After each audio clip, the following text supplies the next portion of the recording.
Si ça vous regarde, ça nous regarde. Bonjour à toutes et à tous et bienvenue dans votre émission de société. C'est un syndrome qui n'est toujours pas considéré comme une véritable maladie. Le burn-out ou épuisement professionnel, en bon français, est un mal des temps modernes qui touche de plus en plus de monde, près de 3 millions de Français aujourd'hui. Mais de quoi s'agit-il exactement? Quelles en sont les diverses formes, les symptômes et surtout l'accompagnement tant thérapeutique qu'organisationnel à la maison, en famille? Car oui, cela ne concerne plus que le milieu professionnel. On parle aussi de burn-out parental et même de burn-out des enfants.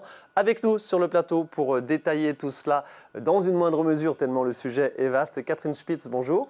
Bonjour. Vous êtes la présidente de l'association Ralentir pour vivre, une association dont on va découvrir évidemment les tenants et les aboutissants dans quelques instants, mais elle vient d'être créée, c'était en 2018, donc forcément avec 2 ans de Covid, vous n'avez pas pu proposer grand chose sur notre département pour l'heure.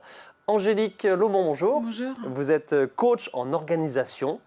Je n'ai pas dit coach en entreprise, je n'ai pas dit coach en institution, j'ai dit coach en organisation pour dire que l'organisation de façon très globale. Oui, secteur privé, secteur public, secteur associatif, effectivement. On va se détailler tout cela. Donc, vous êtes la fondatrice et la gérante de Humanum Coaching. C'est un bureau de coaching à Épinal, mais vous vadrouillez assez largement sur le territoire, sur le Grand Est, voire un petit peu plus loin. Merci d'être avec nous, Angélique. Et Jean-Emmanuel Ledet, bonjour. Bonjour. Vous êtes le salarié responsable de l'association, un statut associatif? C'est une association. Solidarité Paysan, l'antenne départementale, évidemment. Quand je dis salarié responsable, pour la simple raison que généralement, c'est des bénévoles et des professionnels qui sont impliqués dans cette structure. En fait, on a une équipe de 25 bénévoles qui sont très impliqués dans l'association et on est 2 salariés.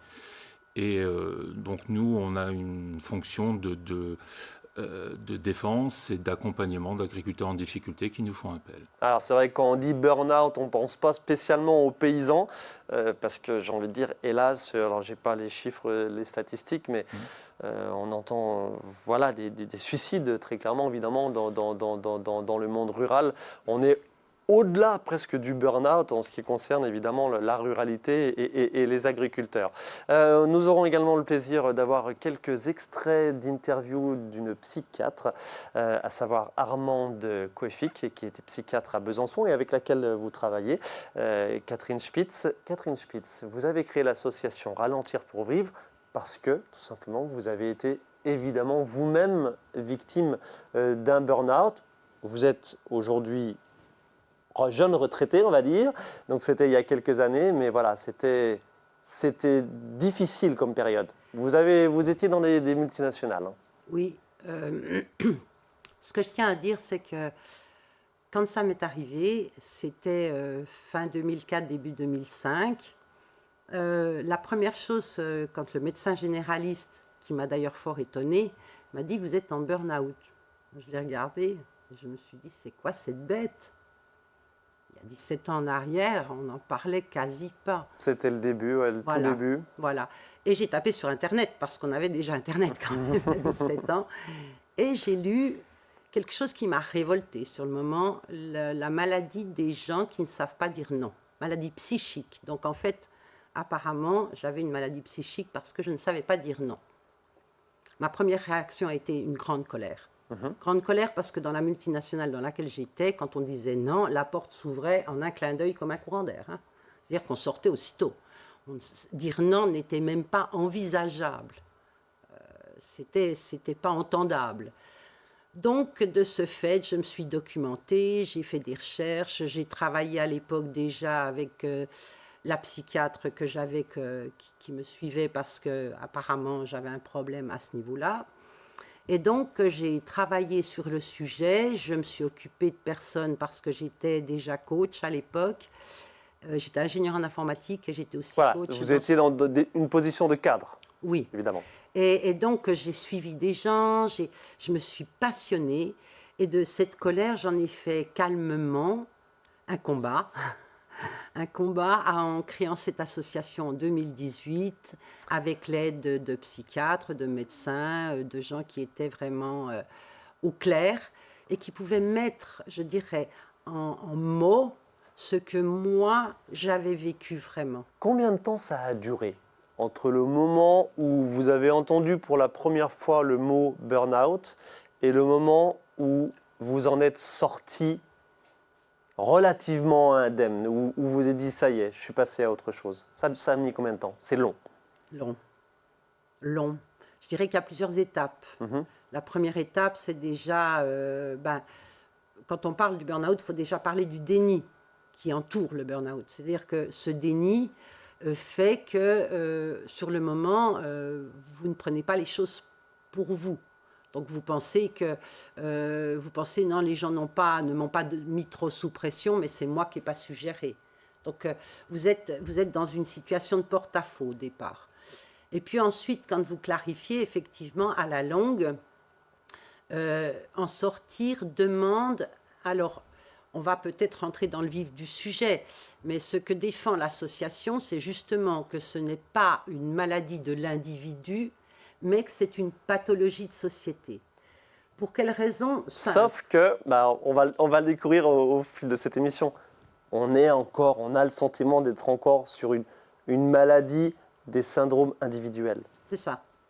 C'est ce que vous souhaitez, le fait que ce ne soit plus une maladie individuelle, mais sociétale, collégiale, globale. Disons, ce qu'on souhaite vraiment, c'est de pouvoir en parler. C'est-à-dire de faire un espèce de MeToo, comme je vous avais dit, du burn-out, parce que les gens qui ont eu qui ont souffert, qui ont été victimes du burn-out, ont souvent honte, se sentent souvent mal à l'aise. Mais il faut expliquer les choses clairement. Le stress ponctuel, c'est l'histoire du mammouth dans les cavernes, en gros. Il y avait le stress ponctuel, donc c'est aussi une inondation et on gère. C'est un stress ponctuel. Il est sain, il est même nécessaire. Sinon, l'être humain serait une flaque d'eau. Mais le stress chronique, c'est-à-dire une pression sur le long terme, donne un dysfonctionnement. Donc, effectivement, l'individu... quand je dis pathologie de société, moi je parle de la façon dont fonctionne la société entre le culte de l'urgence, entre la concurrence exacerbée, la compétition et la manie d'évaluation. Catherine Spitz, vous n'avez pas répondu à ma question. Combien de temps ça a duré? J'ai envie de vous dire que ça part lentement, comme c'est venu lentement.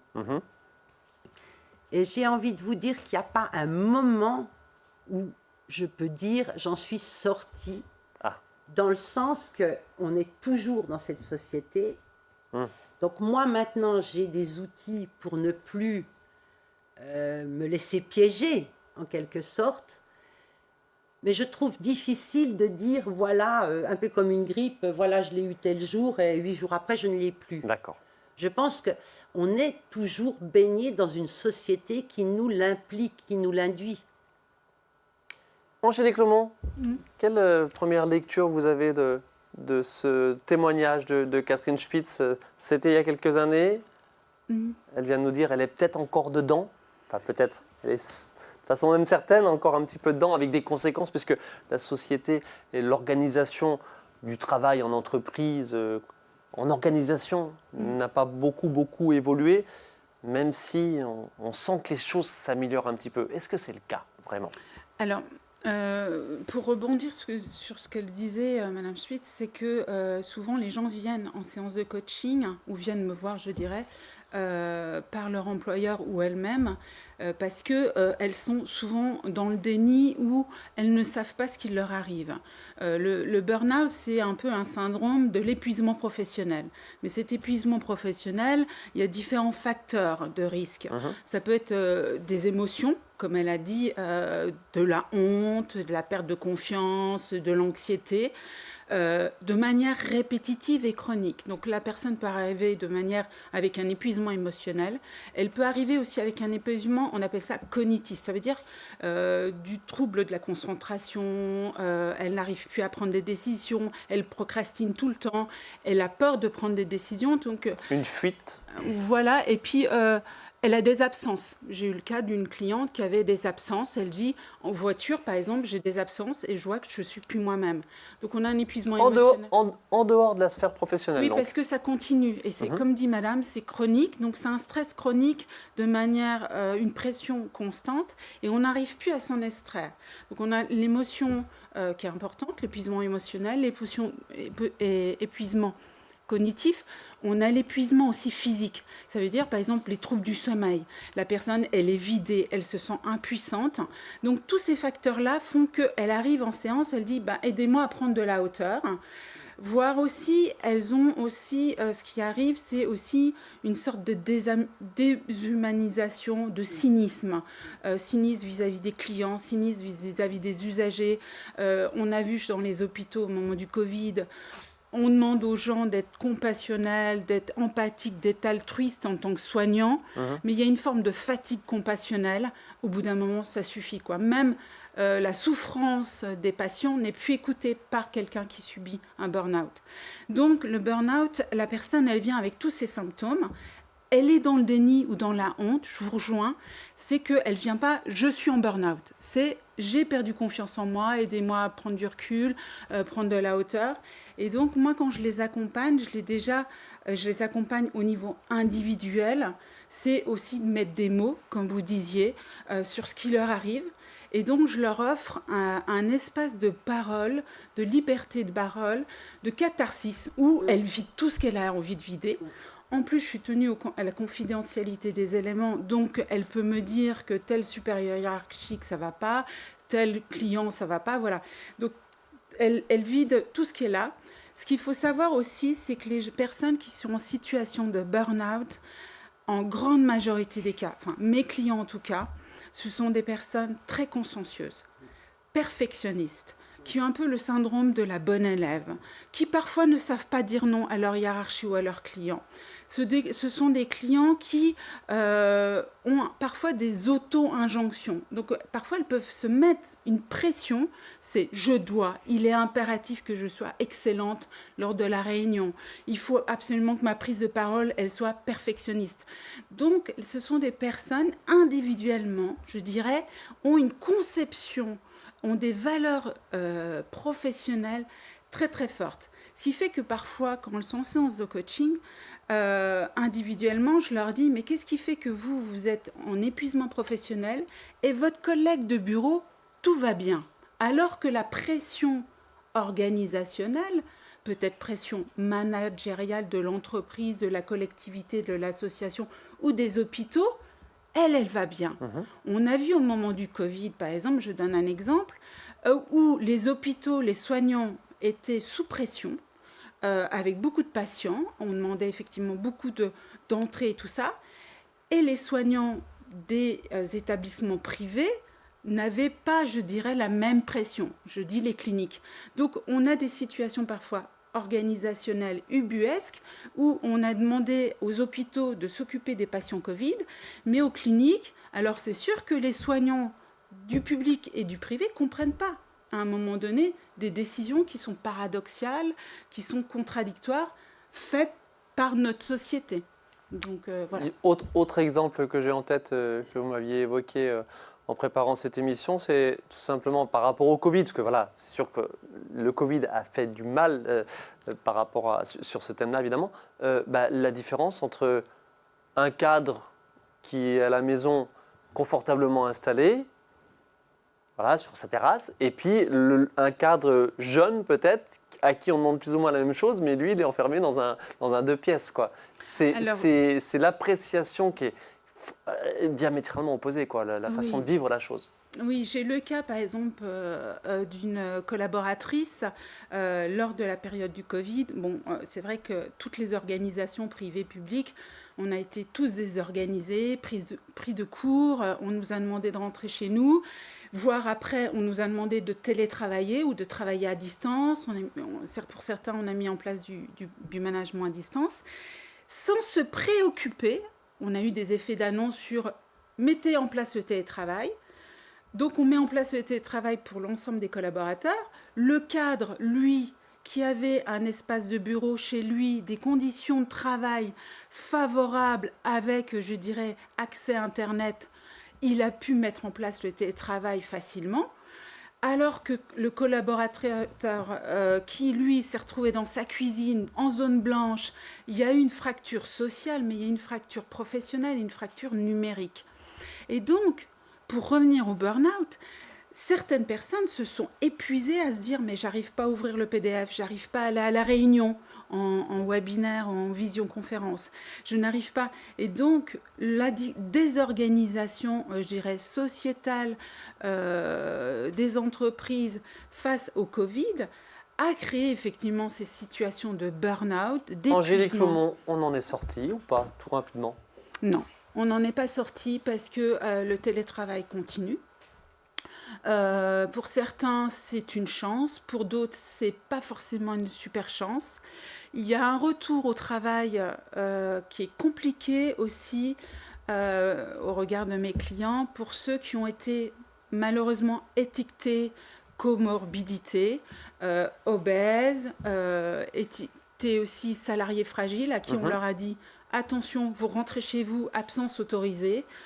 On n'est pas sorti aussi parce que certaines personnes ont dû travailler en mode dégradé et c'est extrêmement difficile pour une personne consciencieuse, perfectionniste de lui dire on fait les choses à moitié.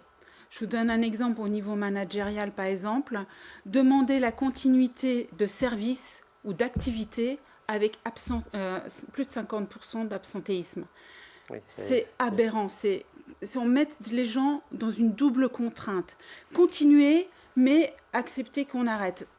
Donc, on n'est pas encore totalement fini dans cette période, parce que les gens sont encore en souffrance. Je vous rejoins sur l'idée du déni sociétal, déni organisationnel, déni des décideurs aussi, parfois, que ce soit des actionnaires d'entreprise ou des décideurs politiques. Moi, je suis animatrice en prévention des risques psychosociaux. Je vois certainement, des fois, les risques psychosociaux. Le burn-out fait partie des risques psychosociaux. Bien sûr. Je vois des situations de risque qui sont réelles. J'en informe les décideurs. Malheureusement, on se dit, ça va aller, ça va passer.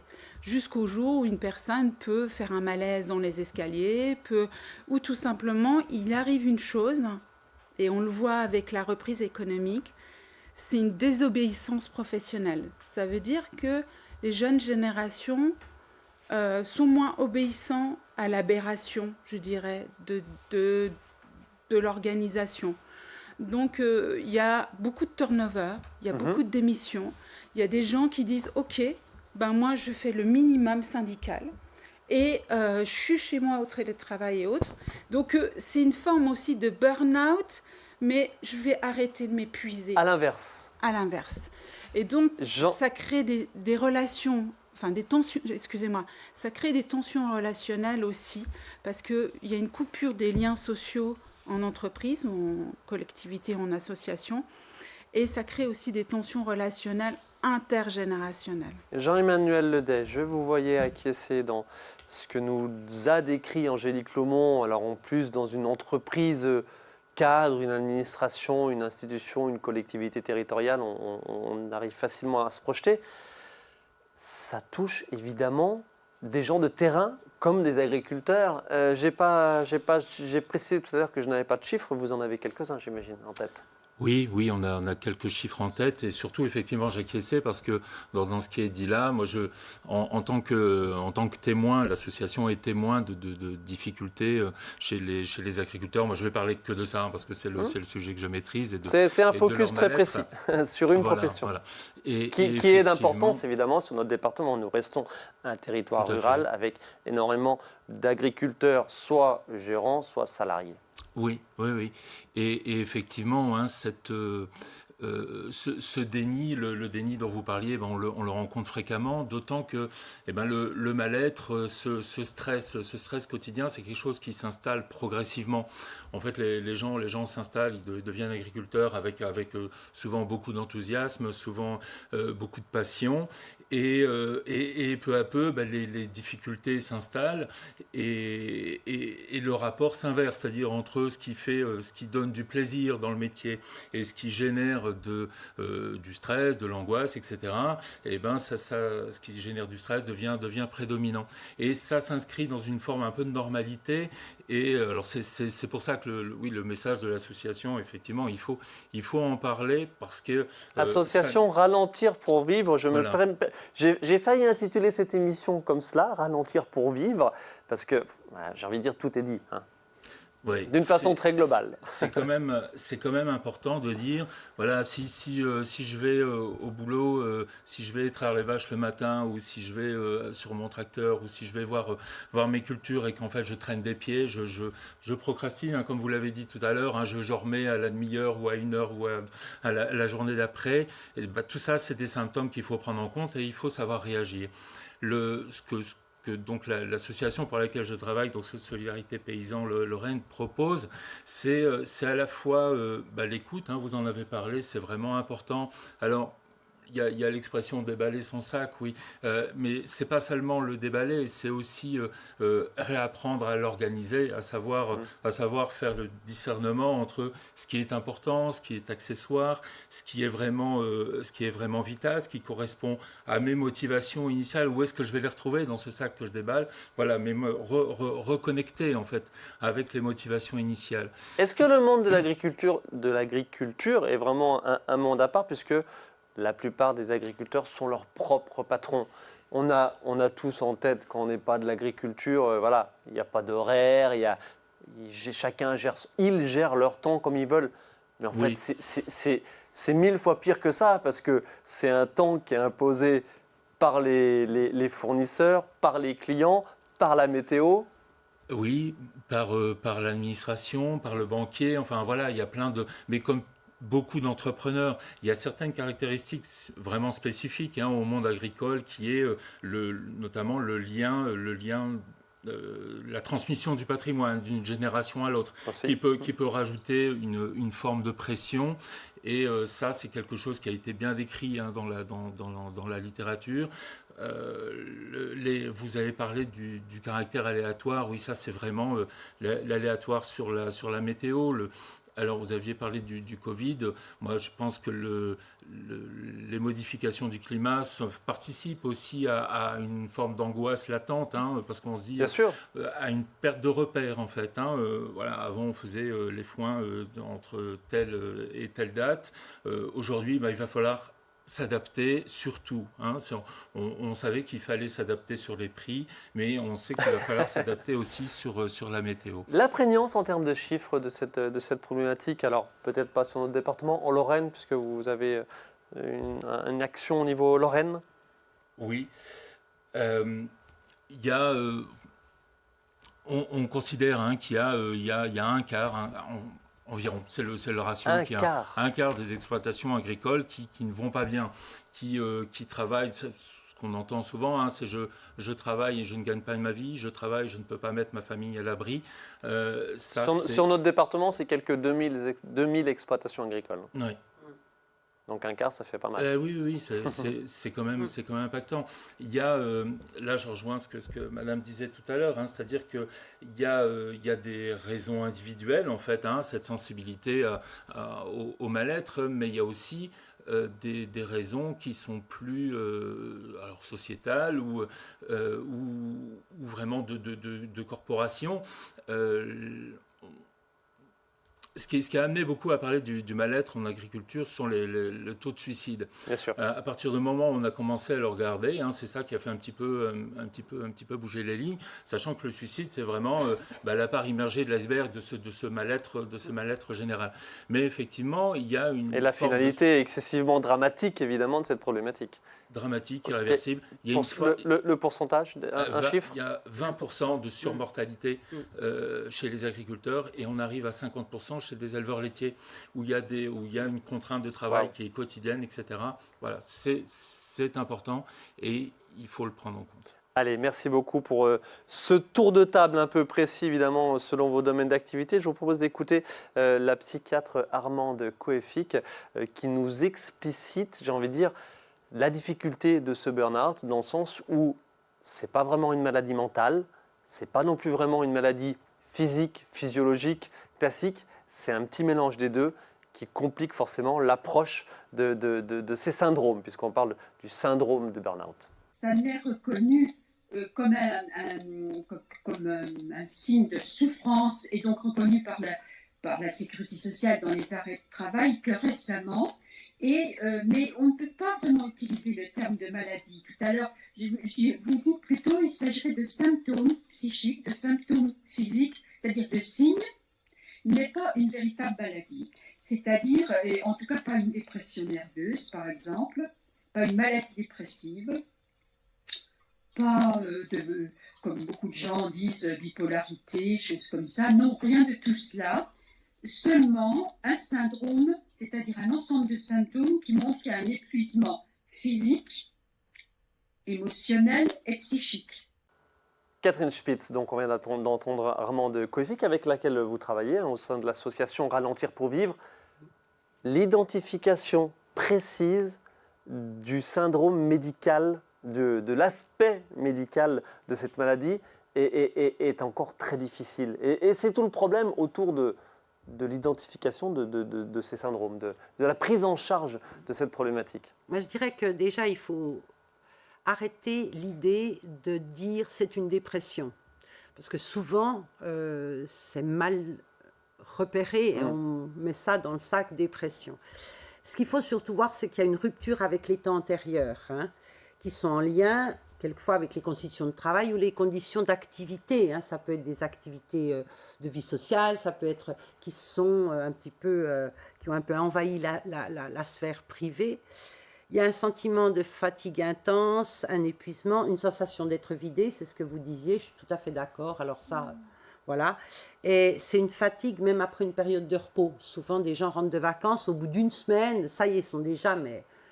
Et puis, il y a les troubles du sommeil, comme vous disiez, donc pas de sommeil réparateur et se lever fatigué.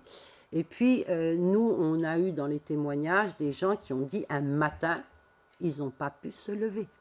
Mais clairement, et des gens qui étaient extrêmement investis, qui avaient toujours été avec une grande volonté, qui étaient même perfectionnistes. Nous, on a un des témoignages, vous le retrouverez sur le site ralentirpourvivre.org.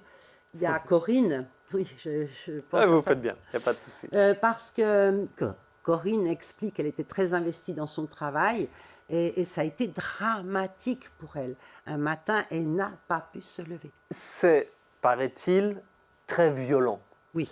On parle de sidération, on l'a évoqué sur ce plateau à plusieurs reprises, dans le cadre de violences intrafamiliales, violences conjugales principalement. Il y a ce moment essentiel de la sidération.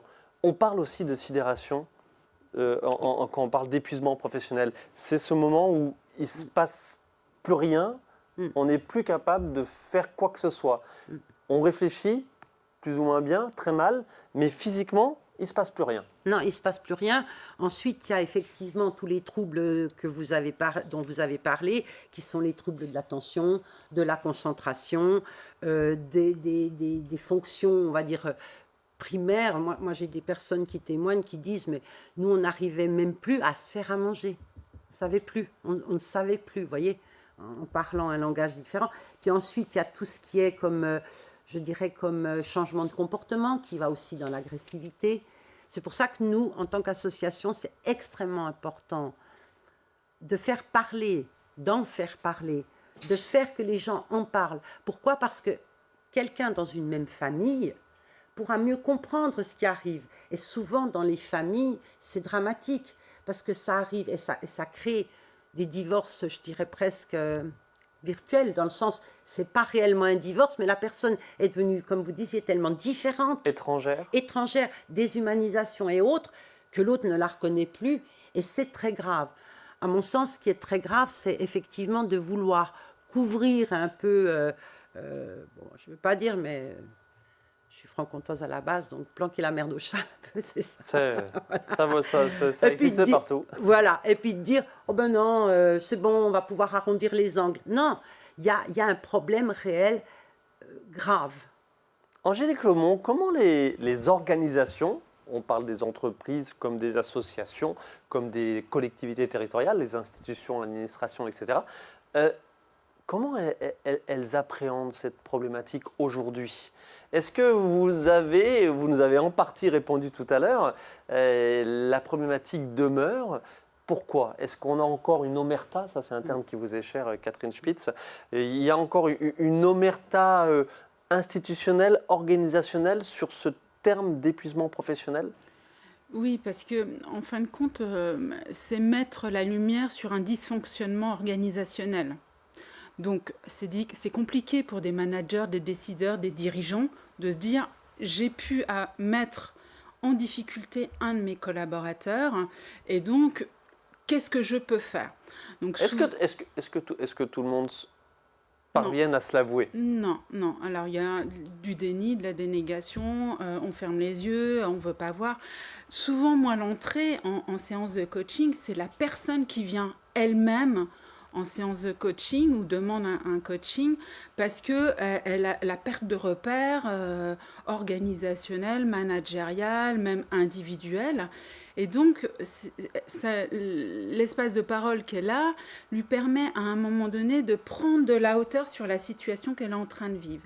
Donc, l'employeur, en fin de compte, dit, ben voilà, vous allez avoir quelqu'un qui va vous aider à analyser la situation de burn-out, d'épuisement. Au départ, c'est souvent perte de confiance ou je ne sais pas où j'en suis. Et donc, elle vient en séance de coaching et il faut savoir que souvent, moi, je fais souvent un schéma de la balance sur le stress. Le stress, on parle de capacité d'adaptation entre les contraintes soi-même ou extérieures et les ressources dont on dispose, le potentiel. Et je leur dis, voilà, il y a un déséquilibre. Vos ressources sont complètement épuisées, voire même vous n'arrivez plus rien à vous lever, par exemple, et les contraintes sont beaucoup trop importantes. Donc vous êtes en complet déséquilibre. Cette adaptation qu'on vous a demandé, sociétale, organisationnelle ou voire individuelle, vous n'y arrivez plus.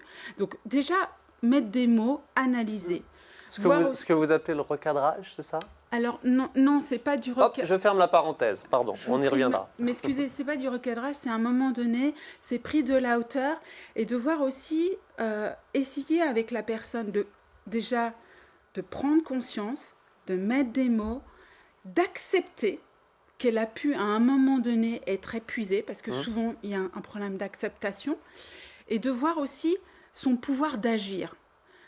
Qu'est-ce que moi, individuellement, en tant que salarié, j'ai été dans cette situation de burn-out, là où je peux changer les choses, je peux agir à mon niveau, au niveau individuel. Je vous parlais des personnes hyper perfectionnistes, consciencieuses, peut-être l'être un petit peu moins. Et si on ne donne pas à la date prévue et 2 jours après, ça ne change rien. Avec le risque tout à l'heure de passer dans l'autre extrémité, c'est-à-dire grosso modo du je m'en foutisme total. Oui, mais souvent les personnes, ça dure longtemps quand même, des mois et des mois quand elles arrivent. Et puis aussi le pouvoir d'agir, parce que parfois, elles ne sont pas décisionnaires. Je vous donne un autre exemple d'une cliente qui est arrivée, une directrice qui est arrivée en séance, qui me dit, voilà, on me fait des reproches, et je ne comprends pas les reproches qu'on me fait. Donc je lui dis, mais de quels reproches on vous parle? De ne pas atteindre mes objectifs. Donc pression, la hiérarchie, de ne pas atteindre les objectifs. Et j'ai dit, quel objectif vous devez atteindre? Je ne sais pas. Je ne sais pas. Je ne sais pas. Donc déjà là, sur la demande des décideurs, ne sont pas clairs. Si les décideurs ne savent pas leur demande, on ne peut pas atteindre les objectifs. Donc c'est inextricable. Et qu'est-ce que vous voulez-vous que fasse la personne? Donc elle a pris conscience qu'on lui reprochait quelque chose qu'on ne lui avait même pas demandé. Donc c'est complètement buesque. Vous l'entendez? Oui, mais ce que je veux dire, dans ce schéma, moi, ce qui qui me crève les yeux, c'est qu'on est en train de couper la branche sur laquelle on est assise.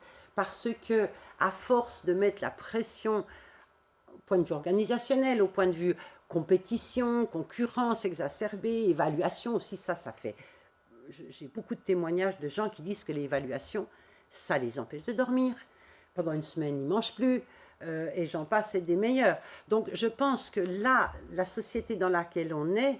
Parenthèse, vous me faites peur, on évalue désormais les élèves de maternelle. Ah, ben Pas c'est ça. de primaire, pardon, les CP. Les fameuses évaluations de CP. Mais les maternelles, on n'est pas loin. Dans les garderies, alors moi je parle où habitent mes enfants, mais même c'est en Suisse, dans les garderies, je cite un exemple. Il y a quelques années en arrière, je vais chercher mes petites filles. Moi, je cherchais mes petites filles à la garderie. Mon fils me dit, j'ai prévenu que c'était toi. Bon, jusque-là, je dis, ah bon? J'avais envie de dire, mais elle va bien me reconnaître. Enfin, bon. Non, mais maintenant, on sécurise tout. Il y a une pression comme ça qui est faite. Et puis, on arrive, la petite avait peut-être 2 ans et demi et l'autre plus grande, 3 ans et demi. Et puis moi, ben, je prends je prends les enfants, je les emmène, je mets les chaussons. Mais l'animatrice de la crèche me dit, non, mais madame, attendez, il faut que je vous lise. Je vais me lire quelque chose. Oui. Alors, le repas s'est passé comme ça, le machin, nanana, il a été... un débrief de la journée très précis. Un débrief de la journée précis. Et à côté, vous avez ma petite fille de 2 ans et demi, qui est assez introvertie, qui était d'un mal à l'aise. D'accord. J'ai ressenti ce malaise. Donc l'évaluation maternelle, vous n'avez pas fait un lapsus. Je ne pense pas. Je vous rejoins sur... on est aussi dans un management par objectif. Et on l'a oublié, des fois, dans les organisations, privées, publiques, associatives, c'est l'objectif, avec un effet d'annonce.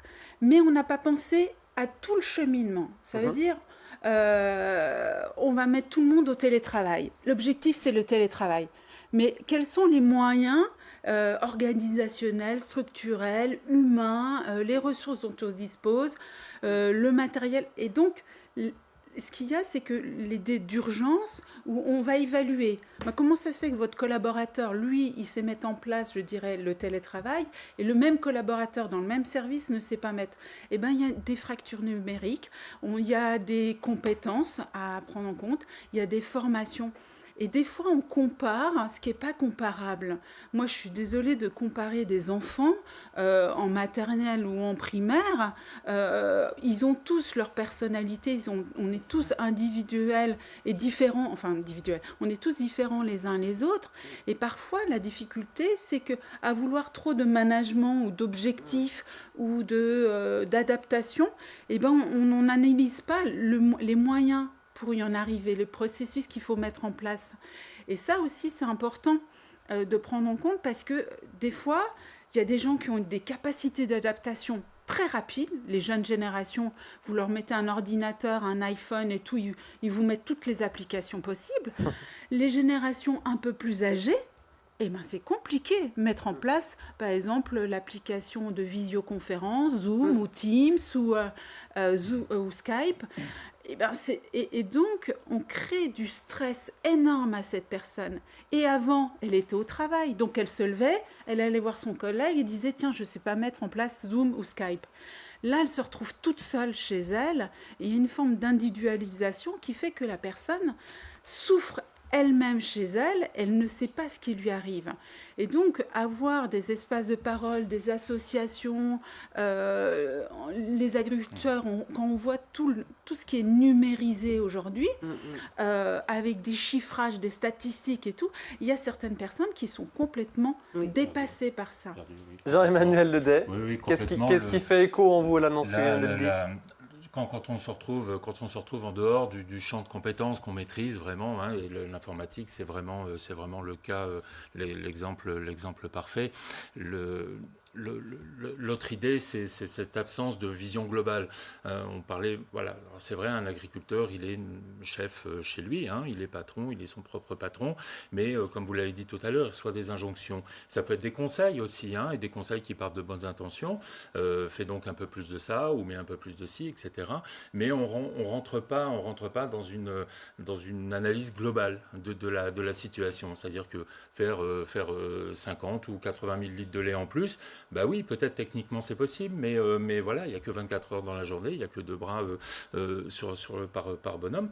Et la technologie fait du bien, évidemment, en connaissance de cause, pour connaître les choses, mais dans l'agriculture, la technologie, vous l'avez dit, Angélique Lomont, aujourd'hui, les tracteurs, pour retourner la terre, ils sont drivés par des GPS, histoire d'optimiser au maximum. J'ai envie de dire, pardonnez-moi, je ne vais pas caricaturer, mais dans l'agriculture conventionnelle, dans les secteurs d'activité, artisanat, etc., c'est compliqué parce qu'on passe d'un modèle, je veux dire, ancestral à un modèle... pas 2.0, mais 15.0 du jour au lendemain, quoi. Alors, c'est compliqué d'un point de vue technique, d'un point de vue informatique. Et puis, derrière, souvent, l'agriculteur est propriétaire de son matériel. Hein, donc, ça veut dire qu'il y a des emprunts et ça veut dire qu'il y a une forme de pression supplémentaire qui est contractualisée au départ. Hein. C'est un contrat, personne ne l'a obligé à acheter tel ou tel matériel. Mais ça n'empêche que tous les mois ou tous les ans, il y a un emprunt supplémentaire à rembourser. Et ça accentue vraiment la pression. Qu'est-ce que fait écho en vous, comment cela fait écho en vous le nom de l'association Ralentir pour vivre dans le monde de l'agriculture? Vraiment très bien, et puis si en faire moins pour le faire mieux. Enfin voilà, j'allais dire, est-ce possible tout simplement? Alors, il y en a qui réfléchissent à ça, il y en a qui le mettent en place. On ne peut pas le faire dans n'importe quelle condition, c'est-à-dire que si vous venez de vous mettre quelques emprunts sur le dos, il ne s'agit pas de baisser tout de suite la production, parce qu'il y a des engagements. Mais il faut prendre le temps de réfléchir, en tout cas. C'est-à-dire que l'espace de parole qui est offert par l'association, comme dans un coaching, comme dans une séance, etc., c'est un moment où on va dire un peu en dehors du temps, où il y a moins de pression, on va pouvoir prendre le temps de réorganiser un petit peu, de repenser globalement tous les éléments de sa vie, encore une fois, de se reconnecter avec ses propres capacités, ses propres ressources, sa motivation. Qu'est-ce qui a fait que je me suis installé? Pourquoi est-ce qu'il y a 15 ans, j'étais content d'aller au boulot, et puis pourquoi aujourd'hui, j'y suis plus? Moins se concentrer sur l'objectif, comme a dit Angélique Lomont, et plus sur le process, le chemin. Oui, sur le chemin, et puis sur ce qui fait vraiment notre particularité, sur ce qui nous est propre. Parce que nous, on considère, l'association Solidarité Paysan, que l'agriculteur, puisqu'on s'occupe de l'agriculteur, est la personne qui est la plus à même de prendre des décisions. Mais encore faut-il, et des décisions qui sont bonnes pour elle. Mais encore faut-il avoir les capacité de prendre ces décisions. C'est-à-dire que si vous êtes sous pression, si vous êtes dans l'angoisse, si vous êtes dans la peur, vous ne pouvez pas faire appel à votre décision. Angélique, allez-y. Non, moi, je voulais juste rajouter quelque chose par rapport aux deux points que vous avez relevés, par rapport à l'administratif. Tout ce qui est la difficulté des gens à se mettre avec la fracture numérique, la difficulté de l'agriculteur pour faire... Et ce qu'il faut comprendre, c'est qu'il y a beaucoup de métiers maintenant qui passent, on va dire, allez, je vais pas être partial, je vais être impartial, qui passent 60% de leur activité devant de la paperasserie, que ce soit dans le social, que ce soit chez les agriculteurs, que ce soit chez les médecins, que ce soit dans les organismes quels qu'ils soient, il y a toujours une administration énorme. Et d'ailleurs, nous, on avait fait, parce qu'on a une page sur Facebook, Ralentir pour vivre, on avait fait passer un article comme quoi le gouvernement français ouvrait un dossier parce qu'il disait que le trop-plein d'administratifs entraînait un burn-out et que ça avait été pointé du doigt comme quoi il y avait trop d'administratifs. Alors, nous ne sommes pas une émission politique, mais je vais me permettre de rappeler le fameux choc de simplification qui avait été ambitionné par François Hollande. Angélique Lomont, on n'y est pas. Comment on se positionne, la France, la société française, les entreprises françaises, les collectivités territoriales françaises par rapport à d'autres? Qu'est-ce qui fait que d'autres pays, je pense notamment aux pays nordiques, ça se passe mieux, plus simplement en apparence? Alors, quel est le principal levier à actionner chez nous? Oui, alors il y a des mesures de prévention, je dirais, du burn-out. Déjà, ce qui est important, je trouve que, comme disait monsieur, c'est passé par une phase, souvent les gens sont action-réaction. Moi, souvent, je leur conseille et je leur donne cet espace de réflexion. d'analyse de la situation. Donc avoir déjà ces capacités, je dirais, et ces sas de décompression. Aussi, moi je trouve que ce qui est important, c'est quand même tous les liens informels, la pause café, les liens, le bonjour des uns et des autres. Parce qu'une personne qui est en situation burn-out, elle a un repli sur soi et déjà, les mesures de prévention aussi, c'est de voir les comportements qui changent. Quand il y a une personne qui est plus cynique, dans la critique constante, en repli sur soi, il faut aller vers elle. Il faut s'alerter parce que c'est qu'il y a quelque chose qui ne va pas.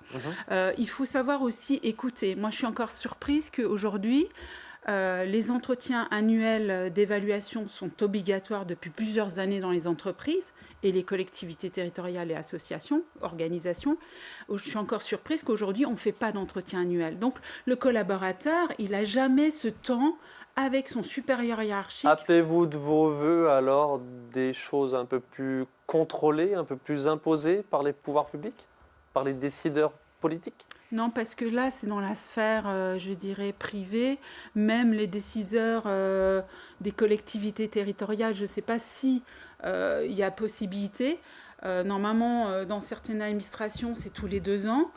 Mais parfois, ils font, voilà, bon, on va faire l'entretien. Alors, oui, c'est pas un entretien formalisé parce que peut-être que parfois, les gens ne savent pas mener à bien des entretiens professionnels. Donc, dans les mesures de prévention aussi, c'est encourager des temps... alors, nous, on fait du co-développement, par exemple, des temps de formation, des temps de coaching collectif, des temps de prévention des risques psychosociaux, dans le sens où il y a le burn-out, mais il y a aussi le stress. Ça peut être du stress partagé par d'autres. Alors, il y en a certains qui ont plus de facilité que d'autres. Il y a des temps informels, je dirais, des après-midi ensemble. Et puis, tout simplement, aussi, pour les décideurs, c'est accepter que dans un collectif, il y a des gens qui s'en sortent très bien, il y a des gens qui s'en sortent moins bien. Et c'est pas focaliser, dire... on n'est pas... Souvent, les entrepreneurs disent « Oui, mais ça, c'est des états d'âme, des émotions, ça ne fait pas partie de l'entreprise. » Eh bien si, on est des êtres humains, on n'est pas des robots.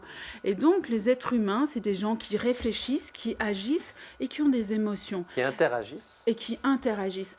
Et donc, moi, je trouve que aussi, accepter dans les mesures de prévention, c'est d'améliorer aussi ces relations, et je prends de ma paroisse, c'est vrai, d'améliorer les relations humaines et de savoir communiquer, informer pour autant, ces situations.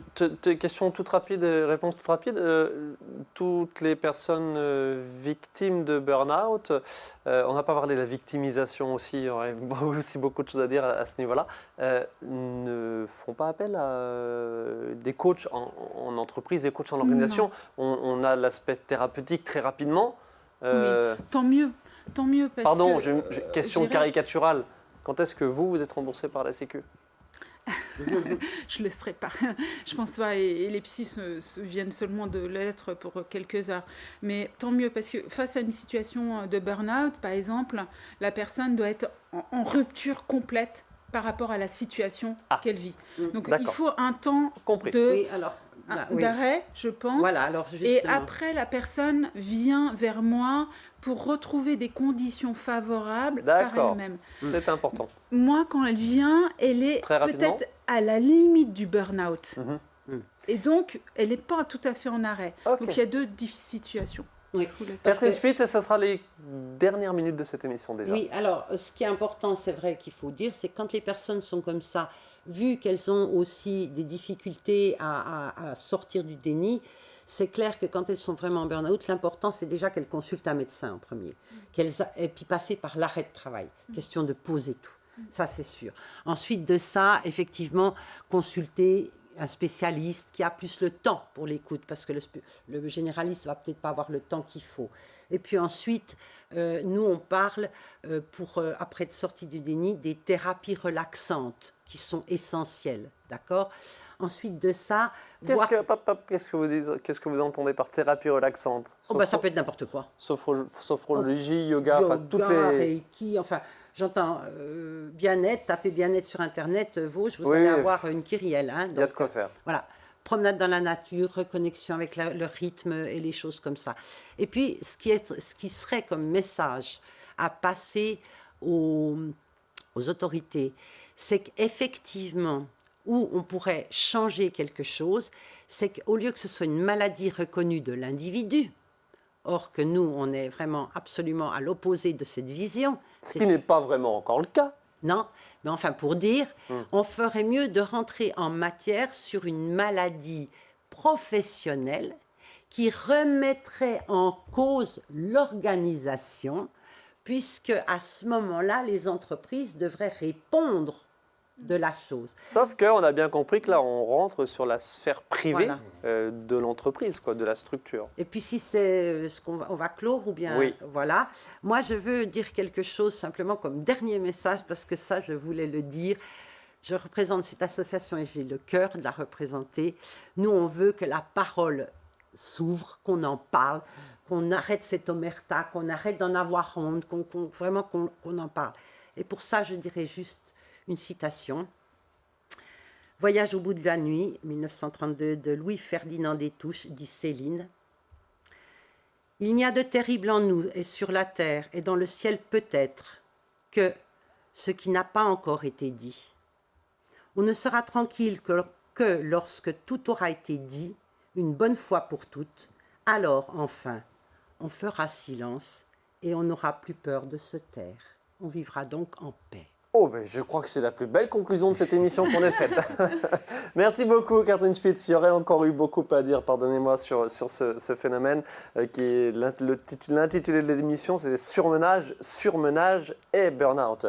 Le burn-out, évidemment, c'est l'extrême. Voilà, il y a aussi toutes les problématiques de surmenage qui amènent au burn-out. On l'a évoqué un petit peu au cours de cette émission. Bonne continuation à tous. Merci. C'est quoi? Je comprends. Je comprends, il était une fois le burn-out et moi, Madi Besson, vous le trouvez à la librairie Le Quai des Mots. À Épinal. Voilà, à Épinal. C'est un livre que j'ai écrit sous un pseudo qui relate un peu ce que j'ai fait, mais en même temps, comment j'en suis sortie. Et là, vous apprendriez à partir de quand j'en suis sortie. Merci beaucoup, Catherine Spitz. Allez, l'association Ralentir pour vivre, comme d'autres structures associatives qui travaillent là-dessus, on va essayer de suivre tout cela de près. Les choses se remettent un petit peu en place. Merci à vous de votre attention. On se retrouve très prochainement pour une nouvelle émission.